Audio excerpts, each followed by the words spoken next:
Praise the lord. Hallelujah.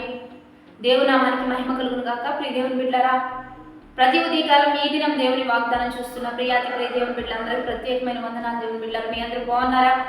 Christmas సంతోషము, Christmas ఆనందము ప్రతిరోజు మన జీవితంలో ఉండాలి.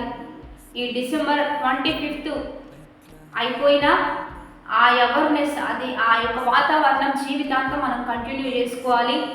ఎందుకంటే దావీదు పట్టణమందు నేడు రక్షకుడు మనందరి కొరకు పుట్టి ఉన్నాడు కనుక, ఆయన ప్రభు అయిన యేసుక్రీస్తు కనుక ఆయన మనతో ఉంటూ ఉన్నాడు, మనతోనే నడుస్తూ ఉన్నాడు, మన కొరకే పుట్టి ఉన్నాడు కనుక ఆ యొక్క సంతోషము, ఆనందము ఇక మన జీవిత ముగింపు వరకు మనతోనే ఉంటుంది కనుక ఆ విడుదల, ఆ సంతోషము, ఆనందం, అద్భుతాలతో మనం నిండుకుంటూ ముందుకు వెళ్దాం. ఈ దిన వాగ్దాన ప్రకారంగా ఈ దేవుడు మనతో ఏం మాట్లాడుతున్నాడు చూద్దాం. పరిశుద్ధ లేఖన గ్రంథంలో నుంచి ఆదికాండము 12వ అధ్యాయము 2-3 వచనాలు చదువుకుందాం. నిన్ను గొప్ప జనముగా చేసి నిన్ను ఆశీర్వదించి నీ నామమును గొప్ప చేయుదును. నీవు ఆశీర్వాదముగా ఉండును. నిన్ను ఆశీర్వదించు వారిని ఆశీర్వదించేదను, నిన్ను దూషించు వారిని శపించేదను. భూమి యొక్క సమస్త వంశములు నీ యందు ఆశీర్వదించబడునని అబ్రహాముతో దేవుడు సెలవిచ్చాడు. ఏమంటే నిన్ను ఆశీర్వదిస్తా, నిన్ను గొప్ప జనముగా చేస్తా, సమస్త జనములు నీ యందు ఆశీర్వదించబడతాయి. ఈ వాగ్దానం అబ్రహాముతో దేవుడు చేశాడు. ఈరోజు నీతో నాతో చేస్తూ ఉన్నాడు. సమస్త జనములు నీ యందు దేవుడు ఆశీర్వదిస్తాడు. నీ యందు అనేకుల్ని అభివృద్ధిలోనికి నడిపిస్తాడు. నీ యందు ఫలభరితంగా మారుస్తాడు.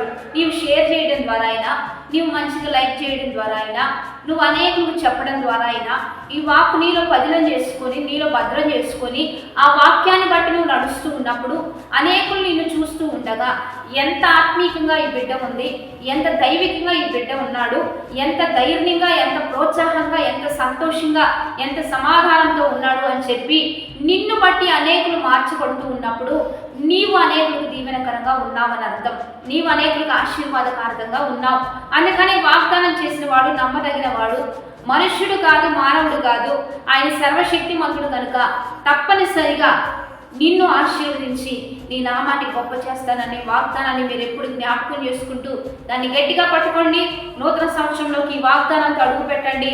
దేవుడు వాగ్దానాన్ని ఇచ్చిన వాడు తప్పనిసరిగా నెరవేర్చువాడు కనుక ఈ యొక్క నూతన సంవత్సరం మిమ్మల్ని అద్భుతంగా దేవుడు ఆశీర్వదించబోతున్నాడు. మిమ్మల్ని లేవనెత్తబోతున్నాడు, మీ పట్ల కృప చూపబోతున్నాడు. అందుకని వాగ్దానాన్ని బట్టి ప్రార్థన చేద్దాం. పరిశుద్ధుడా, మహోన్నతుడా, గొప్ప దేవ, ఈ దినము మీరు మాకు ఇచ్చిన బలమైన వాక్ వచనాలు బట్టి మీకు మహిమ. ఎంతమంది వాగ్దానం చూస్తూ ఉన్నారో ఈ వాక్ వచనాలన్నీ బిడ్డల పట్ల రూఢీపరిచయ్యా. వారిని ఆశీర్వదింపు చేయండి, వారిని ఫలభరితంగా మార్చయ్యా, వారిని అద్భుతంగా లేవనెత్తండి. వారికి ఉన్న సమస్తాన్ని దీవెనకరంగా మార్చండి.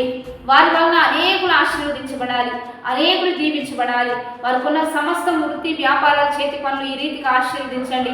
ఉద్యోగాలు, చదువులు, యవనస్తులు, జ్ఞానము, చిన్న బిడ్డలు తెలివి, వివేచన చేత నింపి నడిపించి ఉత్సహించి సంతోషించే గొప్ప ధన్యత ఒక్కొక్క బిడ్డలకు మీరు దయచేస్తూ నీ నామ మహిమార్థంగా ముందుకు కొనసాగించయ్యా.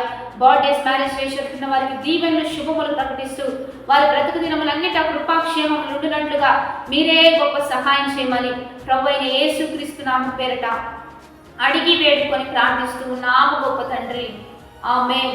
కాబట్టి మంచిగా లైక్, షేర్, కామెంట్ చేస్తూ ఈ యొక్క వాగ్దానం ప్రకారంగా అనేకులకు ఆశీర్వాదకారకంగా ఉందా. దేవుని బిడ్డలారా, ఉదయకాలకు లైవ్ వస్తూ ఉంటుంది 4:30 నుంచి 5:30 వరకు. మీరందరూ కలుసుకోండి.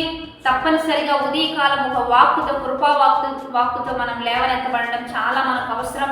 చాలా మనం సిద్ధపడదాం దైవికంగా. మనందరం కలుసుకుందాం. మరి ఈ రోజు నుంచి జనవరి 1 వరకు 7 దిన ఉపవాస ఆరాధనలు జరుగుతాయి. మధ్యాహ్నపు ఆరాధనలు జరుగుతూ ఉంటాయి. ఎందుకంటే నూతన సంవత్సరం కొరకు సిద్ధపడుతూ ఉంటాం కనుక మీరందరూ కలుసుకోండి. మనందరం కలిసి దేవుని నామాన్ని మహింపరుద్దాం. Have a blessed day. Amen.